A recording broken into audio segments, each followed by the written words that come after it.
Bonjour Jérôme Madoc, bienvenue. Bonjour. Vous êtes donc directeur général business bio et végétal chez Savencia. Quelques chiffres, groupe français créé en 1956, devenu mondial, 24 000 collaborateurs dans le monde aujourd'hui, 5,7 milliards d'euros de chiffre d'affaires.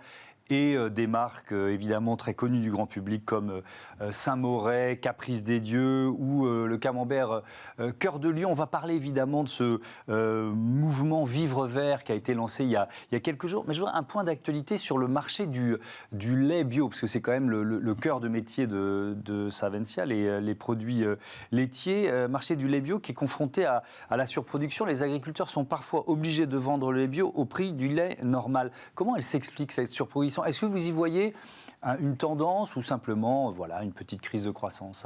Alors, c'est toujours très difficile de répondre à cette question. C'est vrai qu'on a vu que le bio et les produits laitiers étaient concernés. Il y a eu un formidable essor depuis une dizaine, maintenant même une vingtaine d'années, avec beaucoup de nouveaux produits sur différentes catégories. Une vraie volonté du consommateur d'aller vers ce type d'offres. Donc, il y a eu une grande diversification en termes de marques, en termes d'innovation. Et il y a eu aussi beaucoup d'innovation dans d'autres domaines. Et on fera le lien tout à l'heure avec le végétal. Donc, peut-être qu'aujourd'hui, on arrive en termes d'offres et par rapport à ce que peuvent faire les marques, à une forme de plafond. Il faut que les consommateurs ont aujourd'hui un niveau de satisfaction, mais aujourd'hui ne vont pas au-delà et peut-être qu'ils ont aussi d'autres alternatives, notamment au niveau local. Ça représente quoi c'est pas une colle, mais le lait bio dans votre business, dans votre production? C'est une toute petite partie aujourd'hui, toute petite part. Nous, on est sur la partie fromagère essentiellement, et c'est vrai que le fromage a tendance à être plutôt sous-performant en bio par rapport aux autres catégories laitières comme les yaourts ou le lait, où le bio a quand même une part significative.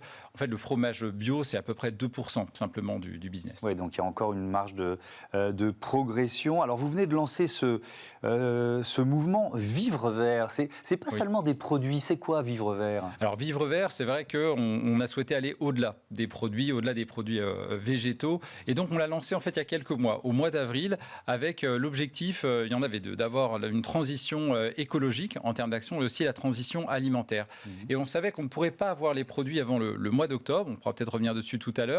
Et donc, on s'est dit, mais pourquoi pas ne démarrer avec des actions en faveur de la transition écologique. Et donc, on a eu une première opération qui a démarré au mois d'avril, qui a visé à faire éclore 1 million de fleurs mellifères. Donc, on a engagé les collaborateurs, on a engagé des associations, des personnes qui souhaitaient être acteurs de ce mouvement. Et c'est vrai que c'est assez petit, finalement, quand on vient sur ce chiffre, 1 million de fleurs mellifères. Mais je crois que Vivre Vert, c'est ça. C'est une petite équipe chez Savencia, la stratégie des petits pas. Là, on est en train de préparer une deuxième action qui vise à favoriser l'émergence et l'essor des potagers urbains. Vous voyez qu'on aura des actions comme ça tous les 2-3 mois. Et puis sur les produits, évidemment, il faut qu'on soit concret. Donc la transition alimentaire passera également par l'offre. Oui, on va en parler des produits, mais cette action, 1 million de fleurs, il y avait des partenaires. Il y avait effectivement cette idée de favoriser la biodiversité, mais c'était aussi un programme inclusif d'une certaine façon. Oui, parce qu'on cherchait une action qui puisse avoir du sens et puis qui puisse engager différents collaborateurs, également des parties prenantes externes. On voulait un peu marquer le coup. Donc, on a trouvé un fournisseur qui savait faire ces petites billes, en fait, ces petites boules avec des graines, et on trouvait que c'était extrêmement ludique de pouvoir déjà les faire. Ensuite, faire participer en fait les collaborateurs, et donc en les lançant un peu partout dans son environnement de travail, ou en allant avec ses enfants à l'école, ou en revenant de son travail le soir. À partir du moment où il y avait un petit peu de terre, moyennant ensuite quelques semaines d'attente, vous voyez, ces fleurs sauvages éclore. Donc il y avait un côté assez formidable, assez ludique. On a aussi des maisons de retraite qui nous ont sollicité en disant qu'au-delà de la démarche écologique, il y avait aussi la possibilité de faire des actions, de pouvoir bouger, de pouvoir refaire de la pédagogie sur notre environnement et sur une action telle que faire éclore des fleurs. Pourquoi il s'est passé plusieurs mois entre le lancement du mouvement et la commercialisation des premiers produits, puisque là, ils arrivent, ça y est, sur le marché? C'est vrai que c'est assez inhabituel, parce que quand on est dans l'industrie agroalimentaire, quand on n'a pas de produits, tout ça reste assez virtuel, mais nous étions prêts et c'était aussi une façon de marquer que nous allions aller au-delà de l'offre produit et que nous pouvions aussi être engagés sur cette fameuse transition écologique. Encore une fois, à un niveau très humble, on démarre petit, mais ça nous a permis aussi de le séquencer et d'être très focalisés les 6 mois précédents sur nos actions. Vous l'avez compris, il y en a d'autres qui vont arriver. Dans le Alors, ces produits, de quoi s'agit-il? C'est quoi cette nouvelle offre végétale, en quelque sorte? Oui, alors déjà, on est parti d'un constat, c'est que le végétal existe depuis très longtemps. C'est la fin des années 80 sur des offres type boissons ou yaourts, entre guillemets, végétaux. Mais globalement, même s'il y a eu un très fort essor ces dernières années, il y a comme une insatisfaction consommateur parce que vous avez aujourd'hui à peu près 7 Français sur 10 qui n'en achètent pas. Ou qui n'en rachètent pas. Donc c'est quand même colossal. C'est pire, qui n'en rachètent pas. Ça veut dire qu'il y a une forme de déception sur le produit. Il y a une forme de déception, exactement. Alors il y a quand même une offre qui s'est vraiment développée ces dernières années. On a vu émerger de nouveaux acteurs. On voit que la qualité produit progresse quand même très significativement. Le consommateur a de plus en plus de choix.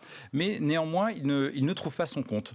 Comme si dans le végétal, en tout cas pour les Français, c'était perçu comme étant peut-être un peu punitif, dans une forme un peu d'obligation de devoir équilibrer.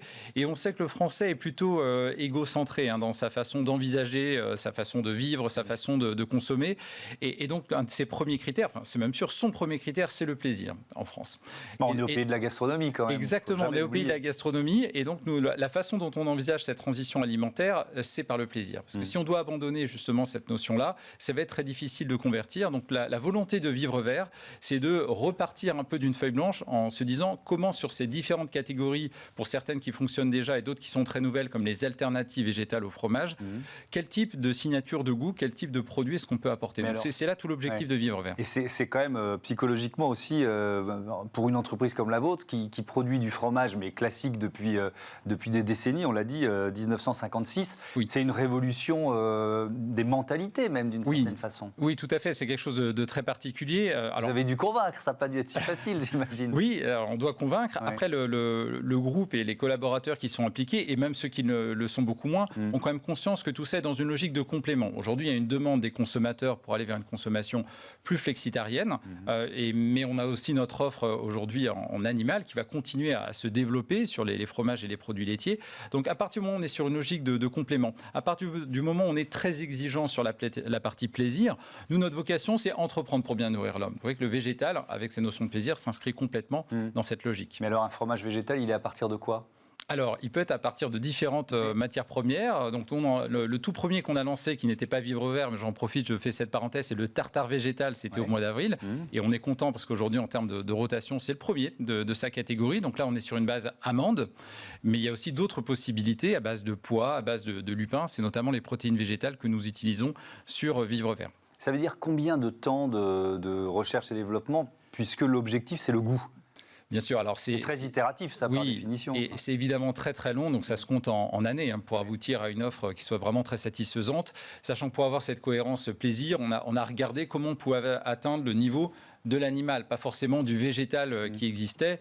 Et donc c'est ce qu'on souhaite un petit peu remettre en question, notamment sur des catégories historiques, en se disant il y a déjà des offres, elles fonctionnent bien, mais encore une fois, elles ne sont pas forcément satisfaisantes pour tous les Français. Donc quel type de signature on peut apporter qui soit nouvelle et qui permette finalement de convertir un peu plus de consommateurs au végétal. Dans le même esprit, côté business, il y a aussi le rachat de l'américain Hope, qui est spécialiste des tartinables végétaux. Ça s'est passé quand et comment? C'est quoi la logique stratégique? Alors, c'est vrai que c'est une information très récente. Cette acquisition, elle date du début du mois. Donc, Hope, vous venez de le dire, c'est un des leaders des spreads et des houmous sur des produits végétaux aux États-Unis. Les États-Unis, c'est le premier marché végétal du monde.